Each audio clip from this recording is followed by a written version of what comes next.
বন্ধু যুব সংঘ ও বন্ধু ব্লাড ব্যাংকের প্রতিষ্ঠাতার বিরুদ্ধে ষড়যন্ত্র ও মিথ্যাচারের প্রতিবাদ মানববন্ধন।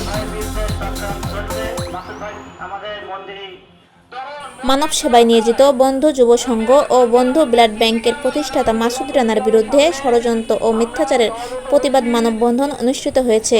মানববন্ধনে সভাপতিত্ব করেন সংগঠনের প্রধান উপদেষ্টা এম তাসনিম আহমেদ অন্ত। বক্তব্য রাখেন কাল ভৈরব মন্দির কমিটির সাংগঠনিক সম্পাদক রতন দাস, ভুক্তভোগী মাসুদ রানার মা মাসুরা খাতুন, সংগঠনের নেতা বিষ্ণু মণ্ডল, শ্রমিক নেতা মোহাম্মদ রনি সহ সংগঠন এবং এলাকার লোকজন। প্রতিবেদন মোহাম্মদ মোকাররম বিল্লাহ ইমন, সাতক্ষীরা।